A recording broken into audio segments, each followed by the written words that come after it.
আমি জানি আজকের এই কথাগুলো অনেকেরই হয়তো পছন্দ হবে না, কারণ খুব বাজে কিছু কথা বলবো, অনেকের ভালো লাগবে না, আর অনেকের হয়তো বা ভালো লাগতেও পারে। আমি গার্মেন্টস প্রতিষ্ঠানের বড় বড় সিনিয়র কিছু স্যারদের কথা বলতেছি, বিশেষ করে প্রোডাকশন লাইনে অনেকে হয়তো বুঝবেন না, যারা সোয়িং প্রোডাকশন লাইনের সাথে জড়িত আছে, যেমন line chief, supervisor, PM, GM. তো তাদের কিছু কথা আপনাদের সাথে শেয়ার করতে চাই। তারা যখন একটা ওয়ার্কারের একটা ওয়ার্কারের বলতে একটা অপারেটর, একটা সুপারভাইজার অথবা একটা কোয়ালিটি, হ্যাঁ, বা একটা হেল্পার, তারা যদি কোনো ভুল করে, তারা যদি কাজ একটু কম করে, তারা যদি কিছু করে, কোনো ভুল যদি পায়,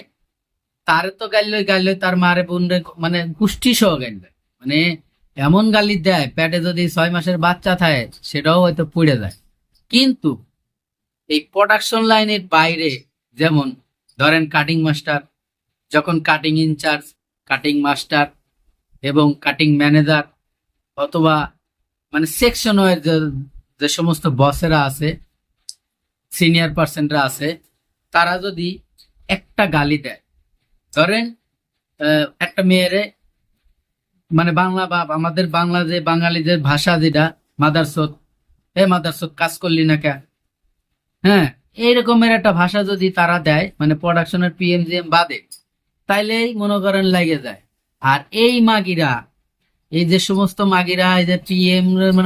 লাগাইতে লাগাইতে ফাড়াই ফেলায়, হ্যাঁ, লাগাইতে লাগাইতে ফাড়াই ফেলাইবো, তারপরেও তাকে ওখানে ব্যথা লাগে না। যখনই অন্য সেকশনের, তখনই একটা অন্য সেকশনের লোক যদি তারা কিছু কয়, তখনই ছাড় তার সাব এত পরিমাণে ব্যথা করে, হ্যাঁ, ওই ব্যথায় মনে করে মলম দিলেও ঠান্ডা হয় না। তো এই হচ্ছে অধিকাংশ গার্মেন্টসের বর্তমান এই